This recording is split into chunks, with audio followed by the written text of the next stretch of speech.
Hi guys, welcome back again sa ating travel vlog for today.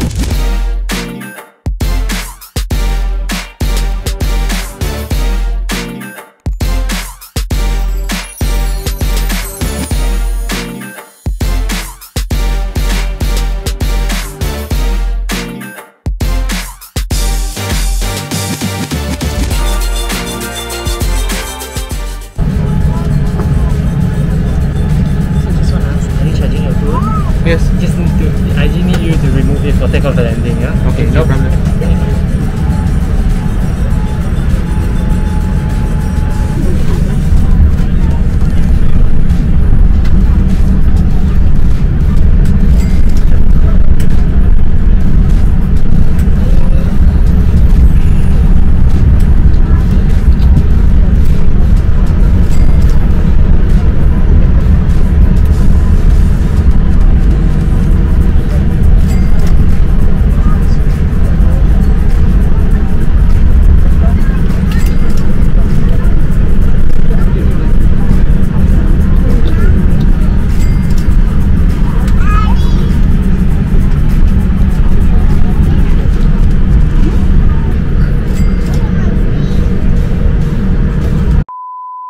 Scoot is an affiliate of a Singapore airline and it's considered a budget airline. Okay, so ano nga ba ang budget airline?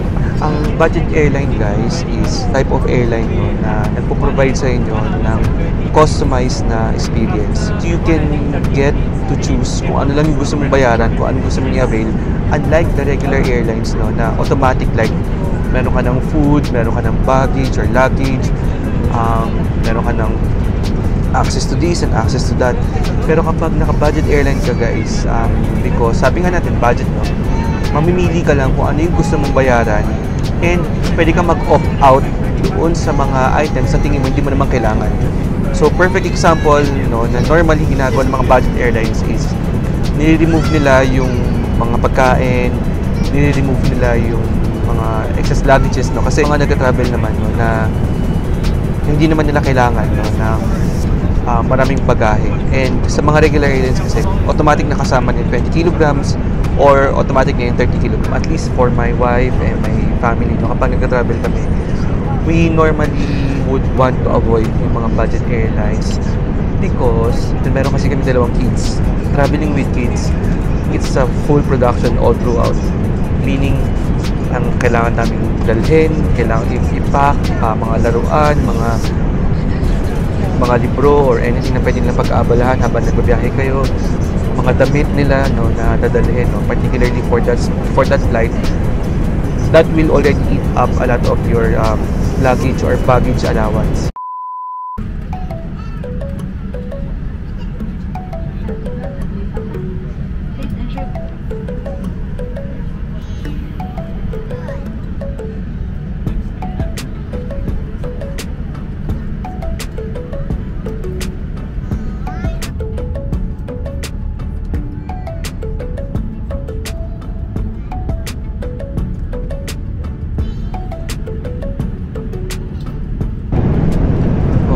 So, yeah, I think naka-take off na tayo. Or yung food na lang natin. Kung napansin nyo, guys, ito, papakita ko na lang sa inyo. Dito sa Scoot, meron silang tinatawag na in-flight fix on Scoot Hub. Scan mo lang itong code sa phone mo. And then, you will connect directly to the Wi-Fi.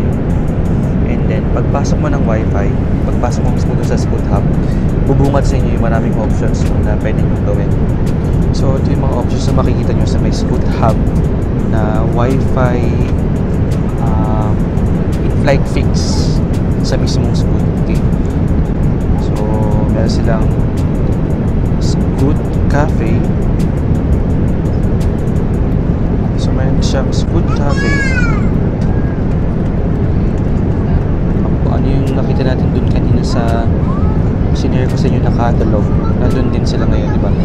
Sobrang advanced, and I think ito yung isa sa mga bagay na nakita ko na key difference ng Scoot versus Cebu Pacific. Bakit Cebu Pacific? Because Cebu Pacific is a low-cost airline sa Pilipinas na kami, and Scoot on the other hand is a budget airline din, pero affiliate naman siya ng Singapore Airlines and based siya sa Singapore. Okay, so yan, tinatawag yung food. Okay. Mga sandwiches.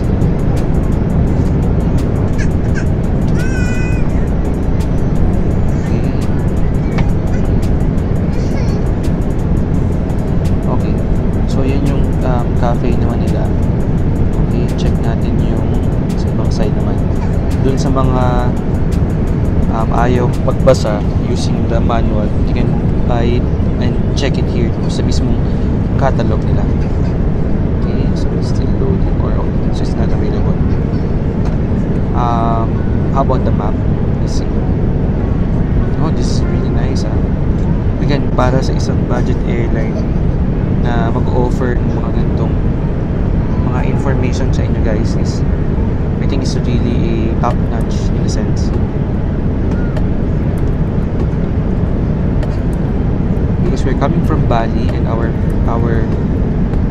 destination is going to Singapore, and actually it gives you kung anong oras yung arrival mo and all, ilan yung altitude, speed, and the distance to your destination. Perks and privileges. Oh, okay. If dumating ka na sa Singapore, ito yung mga pwede mong makuha. Discovering Chinese Singapore tour.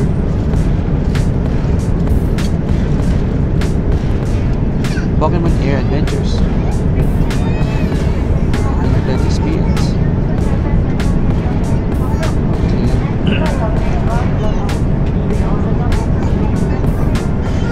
Merchandise. If you're a fan of a Pokemon,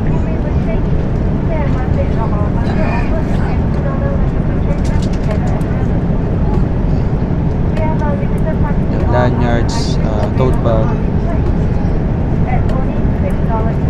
Of course, if ever meron kayong gustong bilhin sa internet services, it's also so available lang siya on a certain specific flight. So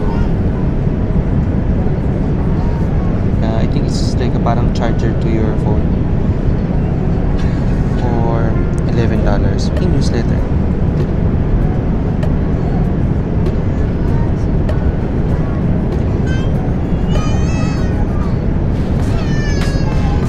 Meron pa ng isa, games. Okay, so just in case dun sa mga tao na gusto maglaro, so yan, para hindi sila maboring. May pambata. No, I think this is a good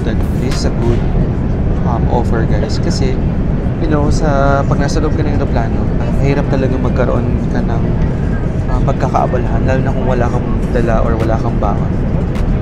Okay? If no one is here, my colleague will pass you the drinks inside. Yeah, it's in hotel. So, isa pa pala guys, no, sa gusto kong i-share sa inyo, ito dito sa may Scoot, medyo maganda yung leg room. Okay? So, as you can see, my leg it's a bit wide, I mean, okay yun. Okay tayo dyan. Unlike kasi yung mga nasasakyan mo ng mga budget airlines, medyo parang naka-cramp na yung paa mo. And yeah, so good tayo dyan. It's good. Ang overall assessment ko guys, no, para lang naman kasi syempre baka magtanong kayo ano ba yung impression nito versus sa isang budget airline din na katulad ng Cebu Pacific. So to me, medyo malayo yung serbisyo, no, ng budget airline natin sa Pilipinas, at least for my case.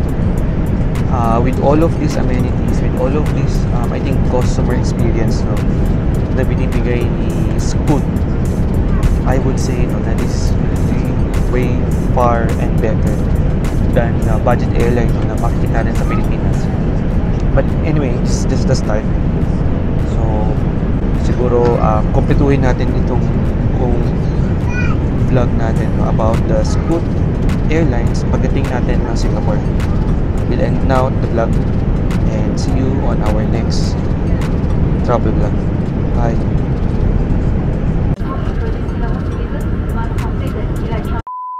Hello, I'm here again. Can you hear me? Okay, yeah, so I have a flight connecting to Manila. So just go directly there.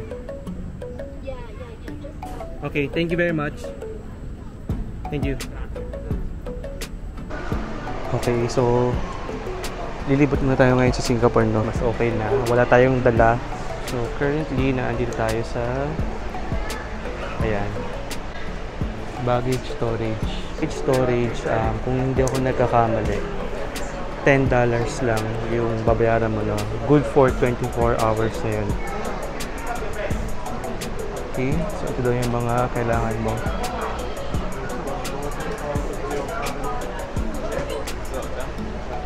Maganda yung ganitong service kasi hindi mo na kailangan magdala-dala ka pa ng bag mo kung saan-saan. And malapit na siya, nandito siya mismo sa airport. It's really more of convenience. So kailangan, ito guys, make sure, no, sa mga pupuntahan ninyo, kailangan meron lang kayong idea sa baggage storage, no, sa iba't ibang bansa. Meron din pala sila mga binibenta dito guys, na ibang mga items like headset or mga neck pillow or mga lock or even mga bags. Okay, so 7.10 lang siya. So pwede pa tayong maglagay ng laptop sa loob. So kikiluhin mo nila guys. How many packs for you? One bag is $10, no? If it's less than 10 kg, yes, this is $10. Okay.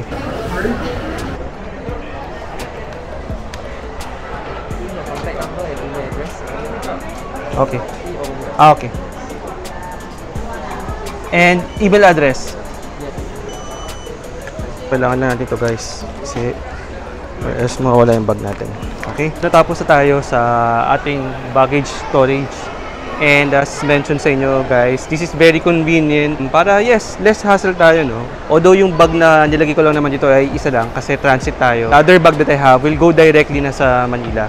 This is only $10. Ang kailangan mo lang is of course yung bag na i-deposit mo, passport, you know, kinuha lang nila yung mobile number mo, yung email address. And that's it. So, na-deposit na yung bag. So later, babalikan na lang natin ulit yung bag natin. And if ever, no, na meron kayong mga questions, just type it in. Okay, now let's go to our first destination. Hanap lang tayo ng train station para makuha na natin and mapuntahan yung mga dapat puntahan. Let's go!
Ganda.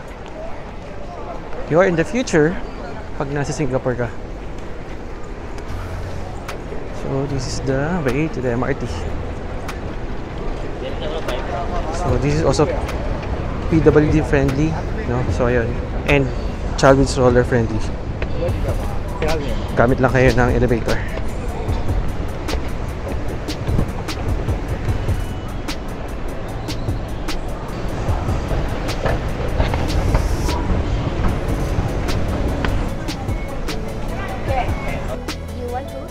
Yeah, I don't know if there's a low. Oh, want to check whether there's a loop or not? You can check over there.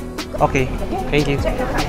So, ang first stop natin ay isang hawker area, no, kung saan makakabili tayo ng mga mumurahing mga food and of course yung unique and yung kinakain ng mga local dito sa Singapore. We're waiting for our train, no, na Tanah which is 5 minutes pa from now. So guys, this is how it looks like now dito sa may expo nila na MRT station.